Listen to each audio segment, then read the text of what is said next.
disturbing. Brought back. Brought back a lot of memories. It brought back the reasons why I didn't like it in the first place. It's terrifying. There's like a lot of jump scares in this movie. I was just like, okay, what is this? PG? I don't know about this. Welcome to the second of our two special holiday episodes of Three and a Half Gentlemen, the podcast, where three of the four hosts provide a refined and intellectual analysis of movies from our private collection, while one of us tries desperately to keep up. We'll let you decide which host is which, but for now, my name is Sean, dipped in water, and with me, as always, are my fellow Mogwai, Jeremiah. Because I'm the sheriff, asshole. What's up, yo? Eddie. Yeah, out of my kitchen. And Brandon. Bright light, bright light. He's such a cutie. Oh my God, Gizmo. Good Come movie. on. For our two-part Christmas special, we're looking at two very different holiday films. The first being White Christmas, which offers verifiable proof that Die Hard is a Christmas movie, and it has more Christmas references than White Christmas. Yeah, nice hit. I mean, that's like fucking hit piece, bro. Yeah. It's a hit piece. 100%. 100%. I hated that movie. God, I hated that movie. Yeah, I know. Yeah, anything quality and Making historical. me sound like a dick saying this, and I didn't write this. But you felt it in your heart, Ed. Eddie's like, this has nothing to do with me, Sean. It had I'm everything. sorry. Yeah. Oh, I could show Sean the side text that you were doing with me during the recording of White Christmas. I agree, but I wasn't going to write it. Seriously, for everyone to hear. none of this like bullshit Mean Girl side text when we're doing podcast episodes. That's bullshit, you fuckers. That's the best part about this. As with every review we give, our goal is to answer one simple question. How many drinks does it take to get through the film that we just watched? Now, at the end of the podcast, we'll rate the movie based on a scale of 0 to 5. 0 being a perfect film that you could watch stone cold sober, and 5 being sort of the film that makes you feel like you just got shoved into a microwave and cooked to your insides, become your outsides. With that, we're going to be tackling 1984 monster holiday mashup that is Gremlins. This movie follows Billy Peltzer, who is gifted a Mogwai for Christmas from his dad. Along with his brand new best friend Gizmo, Billy is given 3 important rules. Don't get the Mogwai wet, don't let him eat after midnight, and don't let him get into the sun. However, when these rules are not followed, all hell breaks loose in the small town that they live in. Written by Chris Columbus, directed by Joe Dante, and starring Zach Galligan, Phoebe Cates, Corey Feldman, and Judge Reinhold, which basically is a who's who of Jeremiah's favorite movie stars ever. Yeah, seriously, this is a great Gremlins, episode. holy shit. Gremlins has earned an IMDb rating of 7.3 out of 10 and has a Rotten Tomatoes score of 86% with the critics and an audience score of 78%. That is shocking. As with every movie we Should be review, higher. we I try to agree. pair our selection with kinda a was too cocktail much. that we hope will enhance the viewing experience. Ed, why don't you take us through that cocktail we'll be enjoying tonight? Yes, I can't wait to stop saying this fucking shit. Okay.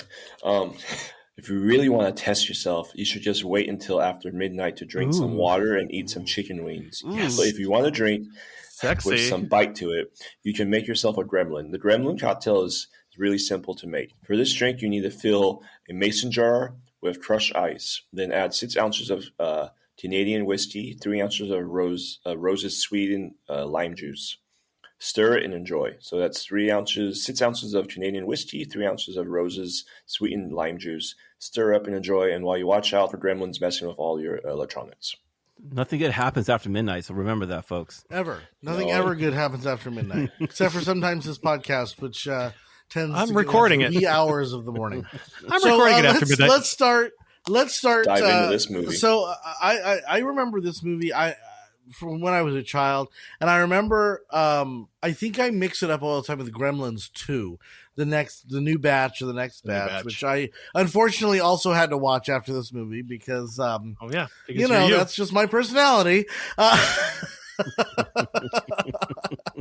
But let's talk about that original Chinatown opening where you got Grandpa and grandson in the shop, and he's got this Mogwai that is perhaps for sale, but we really don't know. So my first question to y'all is, why the hell is he selling this creature that can multiply and wreak havoc on the entire town? Oh, no. Didn't Yeah, you never listen sold to it. Grandpa? He's not for sale.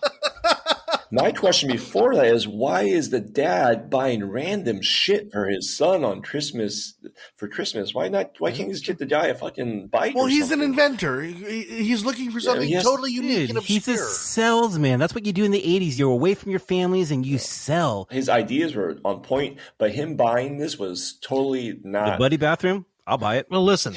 Sean's missing out on the whole point because apparently you spaced out. Mogwai was not for sale, but the little grandson was like, we are so destitute and desperate right now that I'll take $200, which I'm guessing translates to about $400 nowadays. Mogwai, not for sale. Yeah, I was going to say You are it's not more ready. like $2,000. It paid the mortgage for them for the. I'm going to do that. I'm going to do the calculations in just a minute. But what I'm saying is, no, Mogwai not for sale. Grandson deserves to be, I don't know, kicked out of the fucking shop and never let back in. You didn't see the grandson at the end of the movie, so something must have happened to that grandson. Where do you think the Mogwai come He's from, fucking Jeremy? strung up and just being just hit turned into to one. death in the basement of that shop. And his soul goes into a Mogwai. That's it. It's really, yeah. Anyway, so you've got these rules, and Brandon misquoted the rules a little bit in his intro, and I will say I did not. It's not about sunlight; it's about bright light, just any bright light. It was not because he was scared by the camera, and there were some other things. It wasn't just the sun, but you've got this creature who he brings home, and he's got these 3 rules. Okay, $654. That's how much. $650. So $2,000. Where the fuck are you coming from? Time out. I want to know your parameters of buying a Mogwai from now till then. Like, what did you calculate to $654? Let's just be real. He looked at the dollar. The inflation, the inflationary The dollar difference to between Googled it. Come on, guys. But you know what? Today. But guess what? Buying a Mogwai, priceless. There it is. Yeah, exactly. Come on, bro. He hit a home run for his son, dude. I'm like, $654 is more than I spend on Christmas, period, end of story, for presents for my whole family. Well, that's why Sean's also known as a Scrooge. I am. We're cheap. Anyway. So getting back to the movie. So we've got this kid with this Mogwai. He's got 3 simple rules. And I mean, you know they're going to be broken, obviously. But my question is could they have not come up with a clever way of how to break them? Yes, I agree. Oh, the spilled water, Corey Feldman fucking things up again. Isn't that what Corey Feldman does? I think God, it's he looked brilliant. so young, didn't he? I like how he's yeah. like, oh Innocent. man, I wish I had one. And then he accidentally pours the water on Gizmo, gets other Mogwais coming out of it, and he couldn't even care 2 shits about it. He's like, oh, I'm just gonna read my comic book and just not care. No. You know, it's Corey Feldman's He fault. knew it. Fuck the He knew father. it. It's his fault. And Corey Feldman was only in the movie for 15 minutes. Did we see him after that? Slingshots. He was like shooting them away. Because Oh, they that's right. wanted names. Okay, They okay. wanted names. Oh man. So I want to just throw this out there to you guys, and this is a serious question. So as I watch a lot of these movies for our podcast that I rewatch, that I either loved or I hated way back in the day, I swear to God, every single one of these rewatches seems like the movie is not quite the movie I remember. It feels like it's like a condensed version. Like there's parts of the movie that are left out that I don't remember. And I swear these movies have less substance every single time I watch them again than I remember them having. So an example would be, I swear to God, there was way more of a developed story between Billy and Phoebe Cates' character. Like there was 2 conversations and that's it. But I remember like, oh, that's a great relationship. I want a relationship like that someday. Like, and I do that with every single movie that we do. It's Phoebe Cates, bro. It was Phoebe Cates, dude. You pretended you lost were your- I was Phoebe in, Cates. I was having some fast Everybody times. was in love with Phoebe Cates. Fast Times at Ridgemont High. That was a moment that lives in infamy. I think Moving in Stereo, that song is indelibly in my mind. And I think, God dang it, if only I had been born. Right? Don't these movies go faster than you remember them? Like, don't they have less substance than you remember them having? Or is it just me? For sure. For sure. I didn't remember how cold and dark this movie was. Oh, it's so dark. mean, I agree. First been and years. foremost, Thought this was a I'm funny still movie. traumatized from this movie because I never liked that scene where the professor is trying to feed the gremlin and you don't see anything, by the way. And seriously, I still kind of a little bit fast forwarded it because I don't like the scene because it's still like, I'm a little kid and I don't want to fucking see it. And it's got the documentary in the back. Scene, oh, dude, it messes me up, dude. I couldn't watch it. But I just want to talk about Phoebe Cates here. I know we're going to go all over this movie. Let's do it. But that monologue, how she hates Christmas, is probably the most fucked up story I've ever heard in my life. I mean, I can't believe they left it in the script because first of all, she tells like why she hates it is because her dad went missing, and then a week later finds out that the dad went in the chimney, slipped, broke his neck, dressed as Santa Claus. She was cooking him also. Yeah. Well, they turned the fireplace on. Let's not act like she's a cannibal here. Oh, last time I checked, but she doubled He's down. on a fucking spit up there. She doubled down here. She goes, and that's how I found out that there isn't no Santa Claus. Oh, yeah, that's how I found out there's no Santa Claus. Oh, I had to make sure. I remember that part. I had to make sure that my kids. Oh, are not around. yeah. I'm just like, yo, you ruined everything for childhood. God forbid a mother and father take a kid to see this movie that's rated PG. It's rated PG, and you go see this movie, your kid, and it's like, oh my God, you just learned that number one, there's no Santa. Number two, 80s kids were raised differently. That's why we're so hard. tough and we're so hard. So I agree with you. Sorry, that scene with the teacher. That first of all, he injects him and then he feeds him, and then his death scene where he's the creature has emerged from whatever. He's not dead. In the cocoon. And he's under the desk. He walks in. He's under the desk with the needle in his like back or butt or whatever. I'm just like, Jesus, this is like the most violent. Like 28 days later, like aliens. Like this is in some part. It was all I could keep thinking about was like all the 80s bloody, gory, like Arnold Schwarzenegger movies, like Terminator and ripping heads off. And I was like, this movie helped the PG-13 rating because people complain about this movie so much because of this in Indiana Jones Temple of Doom. This is the reason why, folks and listeners, that we have PG-13 movies because movies like Gremlins. We say people complain about it, how hardcore it was. Yeah. So Eddie, I want to just going back to you and then talking about it, what Sean you were saying. So I'm watching the movie, and as she starts talking about, oh, I don't like this type of year, in the back of my mind, I'm watching it with my two kids right there, who are very, very much believers, which I love, and I literally I jump at the TV to grab the remote and start fast forwarding it. I knocked over a plate that was over there. Cookies are spilling all over the floor, and I fast forward it and I see them. So you remember the part? Oh, I remember the part at the 11th hour of the 11th minute, and I swear. So I'm going, and I hit play again when they're done talking, and Sawyer looks at me. He's like, "Why did you do that?" And I said, "Oh, it's just a really, really sad part.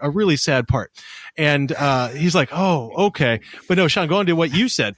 We're watching the scene. Well, you're gonna love this. We're watching the scene where the teacher. I don't think he dies, but he gets injected and gets sedated. You don't think he dies? No, he's sedated. He's fucking sedated. He's sedated. In my imagination, he's all eaten up. He's sedated underneath the table. He's all eaten up in my imagination. There's no head attached to his body. Exactly. It's gone. No, if there's a head, you're not allowed to see it because it's so bad. So listen, here's what happens, right? He realizes that the guy's escaped, and Ellie, my little 5-year-old who still can't pronounce words correctly, looks at me and goes, and I wrote it down. He goes, "He's gonna die." Those are the words that literally come out of my 5-year-old. And I said, "Well, sweetie, let's find out. Let's find out." She already knows how films work. She does. So I think that the reason we think that these movies have such great plots is because the 80s tricked us. They really tricked us, okay? Because you had Phoebe Cates give a great monologue that in 1 or 3 lines summed up her entire character, the entire arc of her character, and you really didn't ever need to hear from her again because you knew it established her. It established her within the storyline, why she hates Christmas, and then it's like, this just proves my point. I can see her just be like, this is par for the course. Little creatures attacking the town. Christmas is a terrible time. Like it just feeds into that stereotype. And then you have the boy who also has a bad Christmas because dad's gone and mom seems to be a little out of control. Mom is in La La Land, bro. Listen, did you see how many onions she was chopping? Let's talk about that. Depressed? Is she just wishing her husband was home, or is she just? Yeah, she's super depressed. I mean, he was at a trade show over Christmas, and if you how watch did he make money? Well, he's a salesman. You can make salesman with his. It's the bathroom buddy. Come on, it's the greatest invention. All you know, all his inventions are like real shit that people use today. A juicer, a Peltzer pulverizer. Everything is fucking like used. He had a cell phone. That sounds so he had bad. a cell phone at one point. Peltzer pulverizer. I don't know if you guys noticed, so when he's at the trade show talking on the phone, okay, so There's he's a robot behind him. No, but he's talking on the phone, and behind him is a time machine, the time machine from H.G. Wells's Time Machine, okay. And you look over, and in one scene he's talking, and then the next scene, it's the wife talking, and then it cuts back to him, and the time machine is gone, and all there is smoke, and like a bunch of people are like, where the hell did he go? No, nothing is said, and it's the same line that he gives. It's the same time where he says that the people there are a lot better than he thought they would be with their inventions. It's like, you can't get this stupid bathroom buddy to work, and someone just went back in time behind you. Is that the scene where you literally have like everybody like in the background, just like random people, just like random shit? ride his bike around the fucking booth, and then you have like Jerry Goldsmith actually literally on the phone behind him, just like talking, like where Who was riding the bike? Steven Spielberg. Steven Spielberg is like literally riding his bike around the whole he's riding his bike around the whole like phone booth and shit, dude. Listen, Eddie, this is fun. Eddie, dude, the mom. I'm just gonna say that's Frances Lee McGain. She was like the '80s mom of all 80s mom. There's 3 other movies that she was the mom in these big movies. Do you remember what movies they were? Were they John Hughes? Was it Goonies? Beethoven? No, not Beethoven. Not Goonies. Okay, so she was in Footloose. She was the mom of Footloose. She was the mom in Back to the Future. Going back to the future, the 50s. Wait, what? Oh, she was grandma. So she was technically the grandma. Oh, yeah. Okay. I was like, the mom was that was not her. No. Leah Thompson. Mom was into some kinky shit. Mom was cute. And then the mom in Stand By Me. Oh. Oh wow, she was the mom of the 80s. Yeah. So I got a lot of vibes of Psycho when she started killing one of the gremlins. I was gonna say, you guys are talking about the teacher reaching under the cabinet and apparently dying. That was not traumatizing. Traumatizing to me was the mom is going through and she's got the butcher knife ready. She's ready to go Michael Myers on him, which is a terrible movie. And scary. They're in the fucking Christmas tree. Like, that's the one that got me. I couldn't walk next to a Christmas tree for years. There was some jump scares in this that were better than Alien. Like they were great. It's a classic movie. I do want to say a positive about this movie. I think the graphics of Mogwai being probably either animatronic or a puppet. I'm sure it was puppet. I'm sure they were all puppets. Mm-hmm. But the eggs that they came out of were badass. Like the I guess the special effects, whatever you want to call them, they hold up better than the whole movie does. They're legit on par, terrifying but interesting. Like, I mean, I remember when I first saw Alien for the first time, and that's what I keep going back to because it's kind of the same plot, right? You got aliens multiplying, terrifying people, and blah blah blah blah blah. But like when the egg opened, I could not remember what they looked like. And they did the old Spielberg switcheroo where it's like, move the camera real fast and give me some sounds like he's crawling through the office. And then all of a sudden you see him pop out of a cabinet. And they looked great. Like, they looked so good. So I'm not trying to weasel somebody's score down, Sean. But I am saying, if we're talking about the influence of this movie on pop culture and other films, I want you to think about how much Quentin Tarantino, which I think we all hold to high regard, literally plagiarized this film in a little way, right? Let's lock them all in a fucking movie theater and let's torch the place. I mean, that's Inglourious Bastards right there. So I'm saying thank you, Quentin, for giving us Inglourious Bastards. It's an amazing movie. Didn't put two together. Gremlins. Well, I'm watching it. Amanda even looks over and she goes, "Isn't this exactly what happened in Inglourious Bastards?" And I'm like, "There's a reason we're married." So that's not the first movie to do that, by the way. I know it's not, Sean. I'm trying to help you out. Can we go back to the beginning of the movie with the son, when he first gets Gizmo, right? And he's just like, "Oh, this is like awesome," and Gizmo gets a boo boo, right? Like, and he wraps his whole fucking head up. Yeah, but he's right next to the fucking sink. I'm like, one of the rules is don't get him wet. You're just like, let's put him right here next to the sink, and he's just like, are you gonna turn on the sink and at one point I was like, did he start the other issues? I forgot it was Corey Feldman, but no, he's a horrible owner, dude. I mean, Billy, literally, yes. within 24 hours, he literally fucked up that whole town. Okay, I literally have a note. Wait. I have a note that says literally, Billy is the villain. That's literally in my notes, and I believe that. 100% around water the whole fucking movie. And he fed him all the time, whatever the hell he wanted. I'm going to defend good old Billy. Billy's a child, okay? He's young. He's like 17, 18 years old. He's 22. What parent... What he was hanging out at the bar. He works at a bank. He's not young. He's working as a teller. What parent gives you a weapon of mass destruction for Christmas? That's who's the blame for this. And then skips town. He skips town.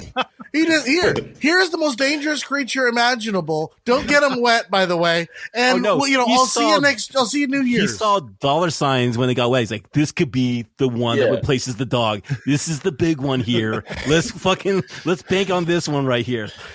No one asked the question of like, what is Gizmo? Like they're just like, oh, I don't know. It's just here. He's like a little humanoid thing. I mean, he's a Mogwai. Yeah. Wait, time out. He's a Mogwai. Just take it. Here's the biggest question: when's after midnight? Oh, yeah. Exactly. No, that's one of my things that I wrote down.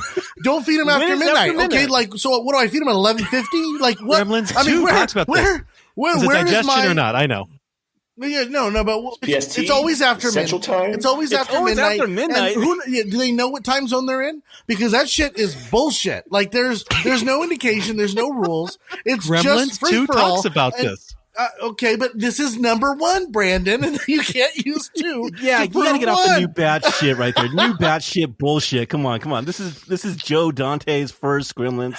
And by the way, this is a B movie. This is a B movie director, this is a right? C movie. This is literally his a movie that you should see. The Howling, and his first movie was Piranha. I mean, it just makes sense that he did this movie, dude. And it's amazing. So the town was also. That's the town of Back to the Future, wasn't that? It was, yeah. Yeah. It was before Back to the Future, yeah. Yeah. So that made me feel like, okay, Back to the Hill Future. Valley. I had to go back to it and be like, let's just do this shit right, because we fucked up. Well, in all fairness, a lot of Hill Valley was used in a lot of movies. So, like, this is what I love about Hollywood and I hate about Hollywood is you can feel like from a different camera angle, they can change the entire town to look like a totally different place. But that one turn where you go down and make a right is so iconic to Back to the Future. I'm like, I'm watching the movie. I didn't have to look at the trivia. I'm like, oh, that's the same town. It's the same town as Back to the Future. So I'm gonna pull a Jeremy real quick. So I was watching this thing and another nice reel, and it was these guys. They were talking about how IMDb apparently has a list of the top 10 best Christmas movies, top 10, and I want to see if you guys could nail it and give me what you guys think of the top 10. The top 10 Christmas movies? Top 10 according to IMDb. Okay, so number 1 is going to be Meet Me in St. Louis. Not on there. By the way, we get 3 strikes. Home Alone. So Home Alone's on there. Whoa. Home Alone's number 4. No, Home Alone's number 4. Then Elf. Elf is number 9. Yeah. Christmas Vacation.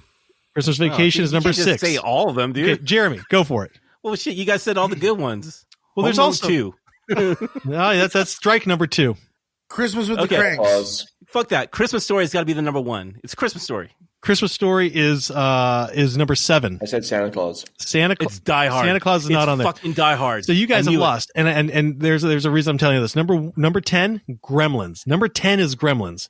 Number 9 is Elf. Number 8, Miracle on 34th Street. Number 7, A Christmas Story. 6, Christmas Vacation. 5, Rudolph. 4, Home Alone. God. 3, Christmas Carol. 2, Die Hard. And the number 1, Sean, this is for you, buddy. The number 1 Christmas movie. Nope. It's A Wonderful Life, which means, Eddie, what does this mean? That White Christmas doesn't make the top 10, but Gremlins does. Well, I mean, of that list, yeah, sure. Exactly. Of that list that you picked out of the obscurity, sure. You just literally made him actually get more drinks into this fucking movie. I took a screenshot of that shit. Off. Yeah, but you know what? Send that to me, Brandon. I want to just validate that. That's a random list from a random person. Type in right now. Type in the best Christmas movies of all time in Google, and the first one that comes up is Meet Me in St. Louis, and number 10. Oh bullshit! It's Lethal Weapon. That's the greatest fucking Christmas. That is movie a good Christmas movie. Best Christmas. according to Google, they're not even on the list. Meet Me in St. Louis and White Christmas have not even made the list of. And I'm scrolling thanks to Google. Look at that. Not one of these movies. Mr. Bean is there was a lot Christmas. more Christmas vibes in this movie than White Christmas. I have to admit. I mean, it felt like a Christmas movie.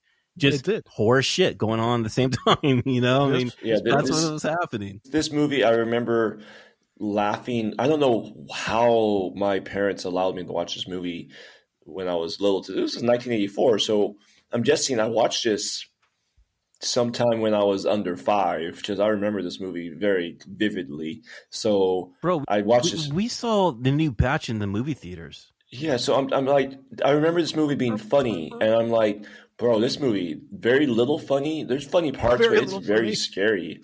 I'm wondering as a kid, like, what did I laugh at? Yeah. What was I laughing at? Like, what was I laughing so much as a kid at this movie? You were laughing? I think I was. I don't know. Like, I loved this movie as a kid. Gizmo was dope. I think Eddie's favorite part was when like the old lady gets like, you know, thrown off from the house into the fucking street. One of my favorite is when the woman goes up the stairs, like up the stairs. Yeah. She can't take the stairs, but she's gonna go upstairs to avoid them. Like what are you thinking? Where's your exit strategy? Like once you get upstairs, she's in a horror movie. No, she was the Scrooge in this whole movie, dude. She was going to kill the dog at the very beginning of the movie, right? She was going to kill his dog. By the way, let's talk about how the dog is hanging from the roof, about to die. And they're like, oh, well, it's Miss Deagle, which, by the way, and we all know it's the Gremlins, but they're like, oh, it's Miss Deagle.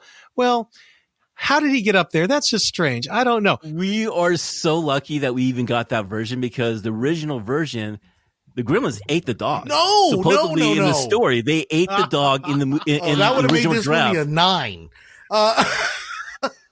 We're lucky that we got what we got here, because it was supposed to be really hardcore. He's just there and shit. But I love the conversation. They're wrapping him in a blanket or a towel or whatever, and they're just like, "Oh, that Miss Deagle. I think it's got to be her." Like, what the fuck? How the dog ran himself up into the air, hanging by the Christmas lights. Well, dude, she was intimidating when she goes to the bank teller and she's like, "I want your dog. Yeah, I'm gonna kill your dog." You know, I mean, like, so those I feel old school banks made me laugh too, bro. Yeah, like. I feel like oh my god, this movie the old school was banks that still exist everywhere. Still like exists. where you walk up to a teller and talk to a teller. Listen. Now have an open window, huh? Now with an open window, you can just pretty much just slap the person across the face. Yeah, they all have a glass. They have like a double plated glass and shit. Well, yeah, back in '84, it was safe. Now it's just like you're talking to a machine. Now you're not even talking to a teller. Can I ask you something, guys? Mm-hmm. What happened to Judge Reinhardt? Why is he in this movie? Was he supposed to have like a bigger part in this movie? My guess is that his part was edited out. Okay, because he was a bankable actor, you know? I mean, come on. Yeah, I don't understand why he was not more in this movie. I don't think bankable is exactly the word I would use. He was bankable in 84? Because he had Fast Times at 81 or 82? Yeah, and it's the same year he was in Beverly Hills Cop. Yep, that's right. The year before that, he was in Fast Times at Ridgemont High watching Phoebe Cates coming out of the fucking water. So, I mean, the guy I don't know how that one ended. Do you know who Phoebe Cates is married to? Yeah, Kevin Kline. Kevin Kline. Kevin Fucker Kline. wins at life. Phoebe Cates. Wins at life. Eddie, going back to what you were saying, I feel like, and I mean this, that this movie is populated by a bunch of people who are out of touch with reality. And an example would be, everything's going to shit. It's like whatever.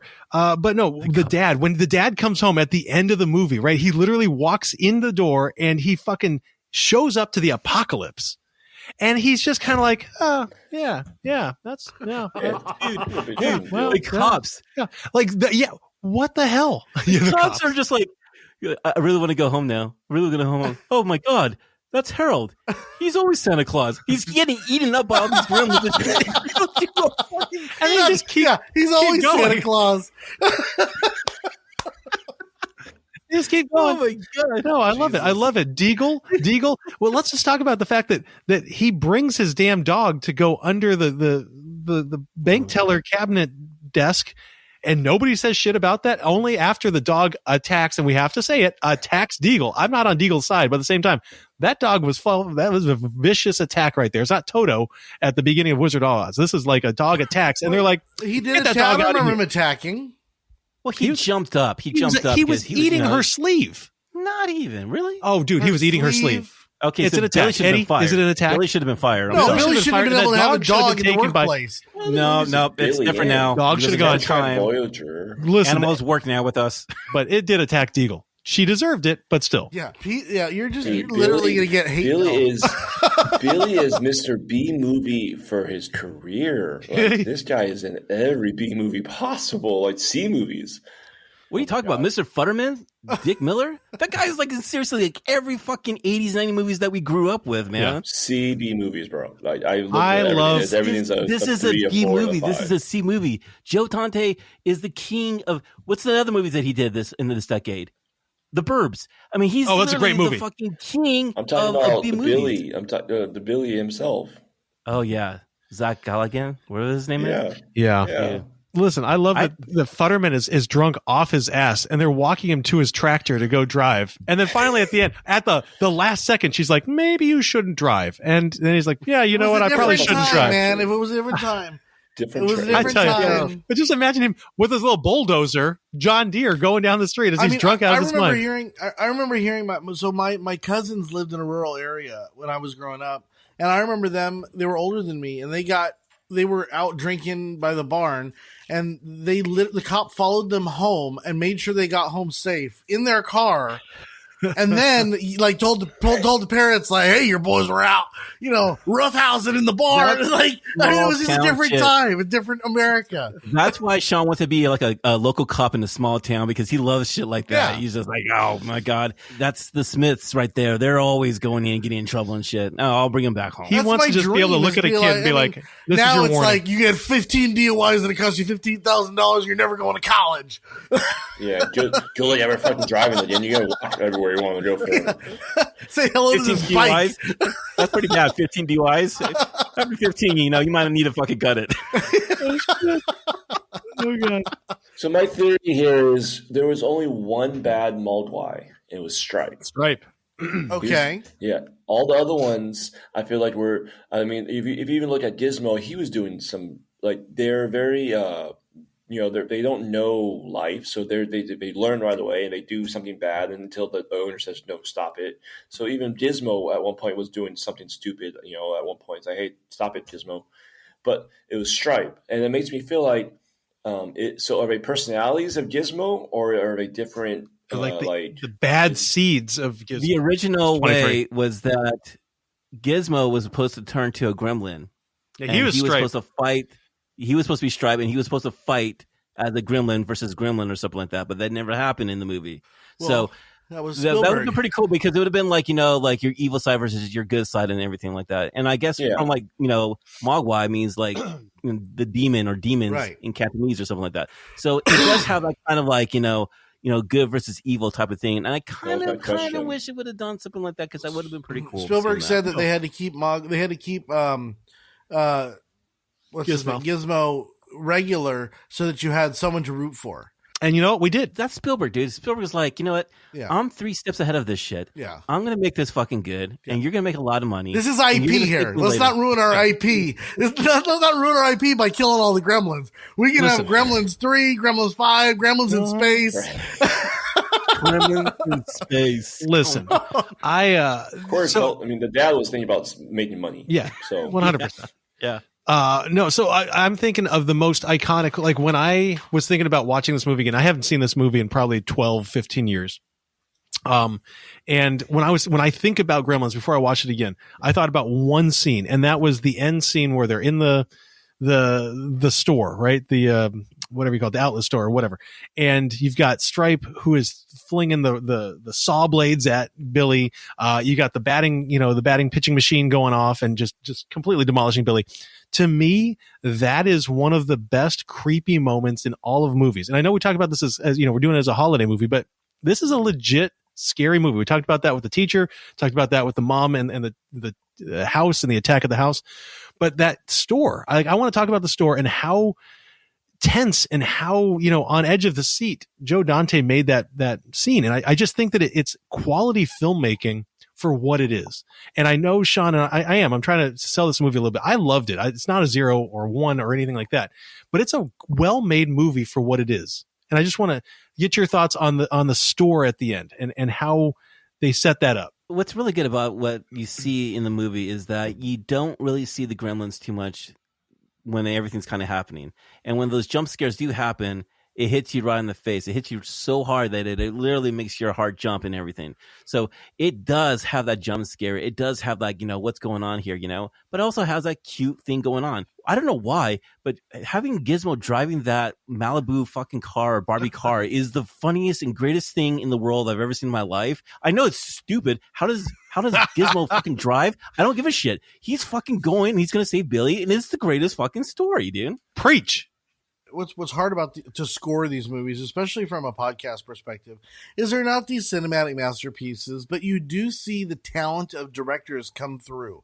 Like I remember watching, so I don't know if anyone has seen, I think it's Bad Taste, which is Peter Jackson's. Peter Jackson? Peter Jackson. Oh, yeah. The Frighteners.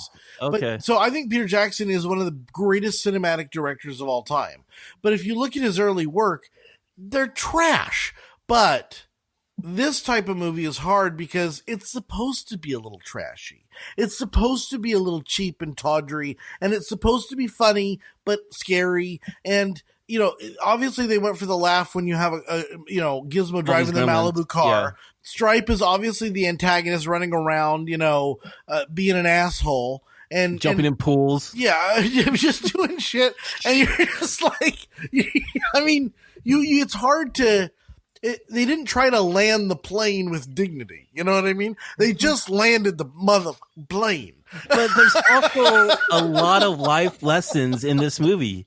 It's about following rules and following instructions. They also do not open Pandora's box, right? Because you'll unleash fucking chaos to the world. And then it's teaching. I love how the grandpa comes back in the end, takes the Gizmo away, and be like, "You learned your lesson, town that is now destroyed, and I'm taking no liability or responsibility for it. I'm just taking away this little cute creature." I like the fact that nobody in the town didn't actually link that Billy and the whatever was happening came from them. They were just like little green men. Well, that's what and the second one was his trial. Good. It should have been his trial. Yeah. So, question. So, what stops Gizmo from changing? He doesn't get wet. He doesn't eat after midnight. He did. He doesn't eat after midnight. After midnight.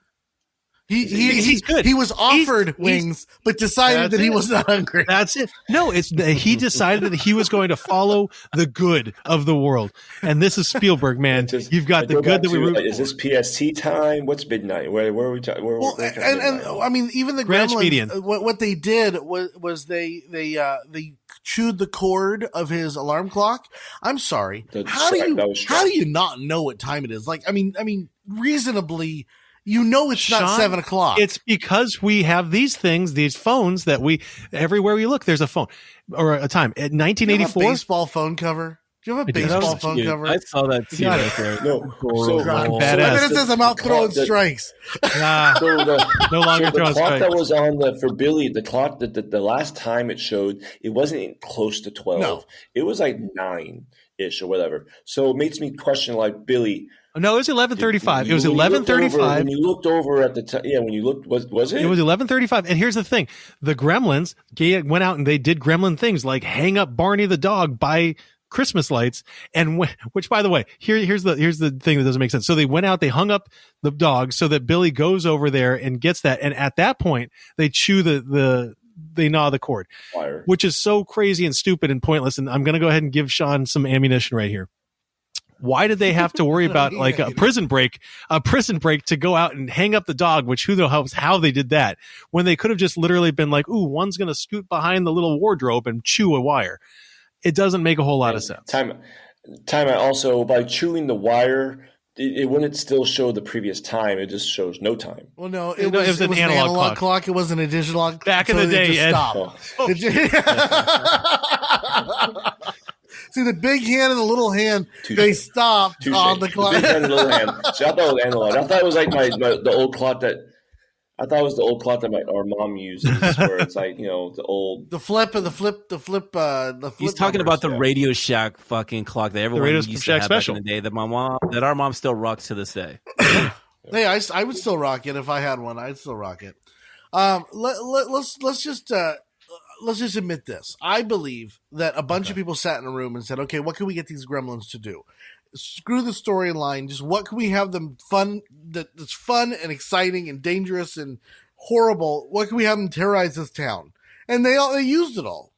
Yeah. Plot me down. The post office box, the postal box. I mean, how terrifying is that when he gets his hand eaten? As he's, by the way, who I reaches? didn't like that either. I don't like things like that where you put your hand in something and they eat, someone eats it and you don't see it. Now, fuck Cher, that. does he not deserve that?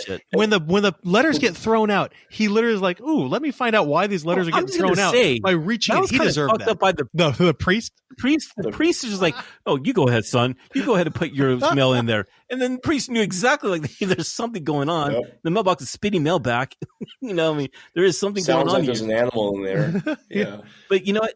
I think that's really cool about this film is that they use a lot of folklore, and I didn't know anything about gremlins, but I guess there was like a lot of folklore about the creatures back in the day in World War II. Oh yeah, where they would say like, you know, gremlins they and would release gremlins in the machines and stuff, you know. And I guess a lot of pilots back in the day swore they saw creatures in, you know, on their wings. I mean, there's a reason why these things come up, like even like the famous Twilight Zone, right, where William Shatner is looking on the wing. There's something on the wing. There's something on the wing. Gremlins and shit like that, dude.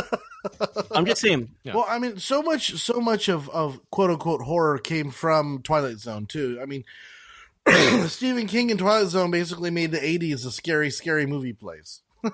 Oh yeah. That brings us to the inner review. Now it's time of the podcast where each of the hosts provides a score on the following scale. Billy. Oh, I'm sorry. Gizmo. Billy. Gizmo. The way you said that was from like Scream. Billy. Gizmo, can you please provide the scale? Yes. Jeremiah, I think you had too many Gremlin cocktails. Yeah, fuck it, dude. Yeah. This is the 80s, dude. Christmas, horror movies. Come on. This is the greatest day ever. Right? 0, the perfect movie. You don't need shit to enjoy it. 1, a feel-good first cocktail. 2, a happy buzz. 3, you're going to Uber or Lyft home. 4, rough morning walk to shame. 5, blackout, shit-faced, spring break drunk. All right. Yeah, let's do it. Also, maybe winter break, maybe drunk. I don't know, depending on... Too much spiked eggnog. Oh, I can't wait I love eggnog when it comes to spike. Oh, yeah, I do. What do you spike it with? Always with rum. Bourbon. Rum. No, don't do bourbon. Bourbon's too heavy. God, this is one of those movies. It's a weird score. Don't be like Brandon and like, oh, it's a 2.111128. Oh shit! I got to change my score now. No, I gave a normal number. There's only 2 numbers involved. There's a number and a point and a number. Yeah, so you're good. Okay. All right. You guys ready? I am. You ready to do this? All right. 3, 2, 1. My voice cracked. 2. What?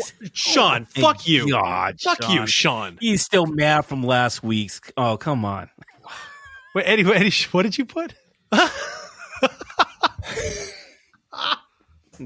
Oh my God, Eddie. Oh my God. Here, I'll change mine. No. I'm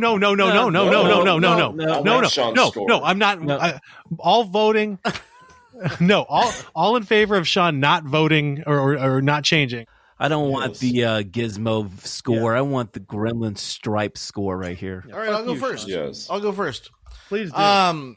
So for me, this movie was akin to Goonies or other 80s movies that you remember that you liked because maybe they were good at the moment, but just don't hold up and they don't do it for me. There are great 80s movies. I do not think this was one of them. I think the acting is subpar. The only thing that saves it at all is the kind of the look of it and the graphics, the cool eggs, the movement of Gizmo. Other than that, the dialogue is terrible and choppy. It's obviously cut apart 1,000 Ways to Sunday, where they had other storylines that they had removed, and then the storylines that they left in are disjointed, and characters disappear and come back, and there's really nothing here that is cinematic or like classic. That doesn't mean that it's not an enjoyable movie that I'd watch again or that you shouldn't watch. It's not offensive in any way. It's just not good. It's just not a good movie. It does not have very many redeeming qualities, in my opinion. So I give this movie a 4, and that's a rough morning with a walk of shame. Yeah, there we go. Okay, Eddie. It was hard to score this movie because I have so many memorable moments with my brother and my family watching this. I could see this being a good Christmas movie, better than other Christmas movies we reviewed. Dealing with more Christmas see what movie you did there. theme. Yes. However, though, it was also the story of it was very. It's an 80s movie. Like, you're going to get what you get with 80s. The best part of seeing this movie was seeing Gizmo and seeing Stripe, and just seeing it was funny at weird points, and then also like disturbing with how violent it was. And I guess when I was little, it just flew over my head with the teacher dying, or maybe our parents just like completely just hid that from us. However, so if you do watch this movie, it is a little bit more violent for your kids to watch. I give this, for me, it's a little bit below an average movie, but it still holds a special place in my heart with Phoebe Cates, and because of that, I knocked it down the whole store. So I'm giving this a 2.841. Exactly. It's a unique score in my head because this is a unique movie. It's hard to grade a movie like this. So this is between your Happy Buzz and your Uber lifting home, and more leaning towards you're doing the Uber lifting home, but below that, it's not a full one. So I'm a 2.841, Brandon. So I respect you, Eddie, and Sean. I respect you most of the time, but this last 5 minutes have been hard. Listen, Gremlins is not a movie that is going to be winning any awards. It's not a movie that you look at and say, let's put this in a time capsule to capture what a movie should be. But I think what you have to see is that this is a movie that represents a specific time in cinema. And it is the schlocky B-level 80s movie. And I think one of the things that we see kind of showing this is the cast they got. It is all the who's who of 80s movies. I put in my notes here. It's one Lori Petty away from Jeremiah's favorite cast ever. And, so in that sense, it is a movie that is fun. It's a movie that I haven't seen in a decade and a half.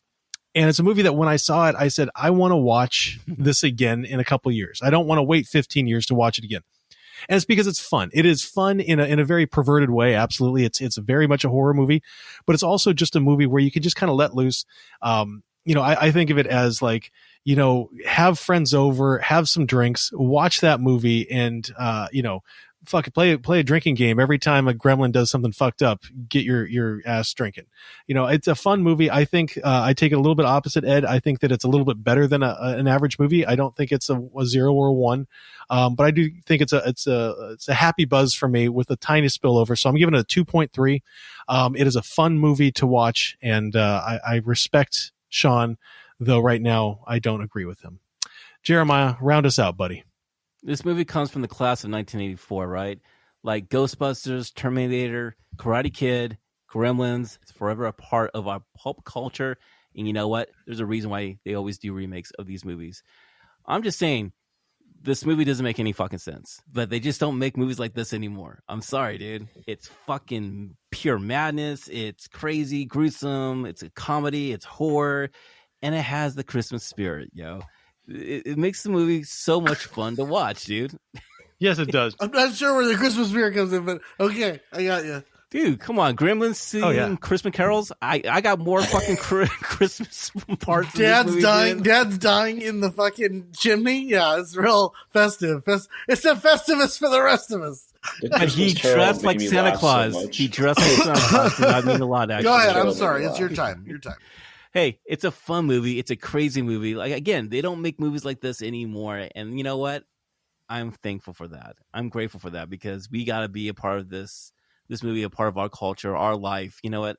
It's pretty awesome. It's not a great movie. I mean, it's not the best movie, but you know what? You're going to have fun times when you watch it. It's an easy, happy buzz with a half a shot. That's right. 2.25. There you go, dude. That's Simple right. as that. Watch it, yo. And then watch New Batch. Yeah, absolutely. See where it came from. You know, that Christmas Carol, when they were singing that, reminded me of, I sent something out to everyone. Yeah. Something different. Jeremy, you're 2.25? No, 2.5. Yeah. Wait, 2.25? No, 2.25. Oh, shit. Damn you. Oh, we have an error? We do have an error. 2.25. Are we just ignoring that the movie was just really bad? Like, I mean, you guys are all on how it made you feel, and none of like production. Sean, I'm not. I think the score is it's below. It's where not it like should a be. 4, but Where it should it's be. close to a 3. Yeah, you know what? I think it justifies our rating system. Oh, right. You guys are going to have a fun time where it's placed, actually.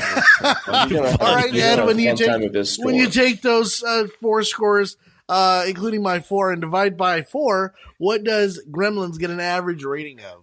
It gives us a very, if anything ties with this shit, I'm surprised. It gives us a 2.84775. 2.84775. That would be a 2.8 original score right there. Because it's a 1984 movie. That's why. Jeremiah, where does that put us on the list of movies that we've reviewed? What number is Gremlins? Number 78 on our list. Number 70 on our list. So what is better than Gremlins? It's right between Vanilla Sky and Minority Report. So Minority Report is below? Minority Report is below Gremlins. So what other movies Vanilla are Sky above? is So we better have than Vanilla this? Sky is better. Vanilla Sky is better. Dracula, the 1931 version. Clueless, Sleepy Hollow, Beetlejuice, A Knight's Tale, Terminator, another movie from the 1984 class. You know, Brandon ruined basically Terminator. almost- God. White What's Christmas. below? Yeah, what's worse? better? What's Teach worse? you, Sean. What's worse than this movie is Minority Report, The Age of Adeline, Troy, 300, V for Vendetta, The Ring, To All the Boys I Loved Before, Tron Legacy, and Star Trek First Contact. I like all those movies better than Gremlins. I did too. Even The Ring, which I thought was trash. Anyway, well, Wow. But Wow. this is a good Christmas that movie. being It's fun. said, I just fun. wanted to take a moment here and thank everyone for a year of listening. As we round out our podcast for the 2025 year, we wish you Merry Christmas, Happy Holidays. Thank you so much for the growth we've had this year, for sticking with us through some hard times.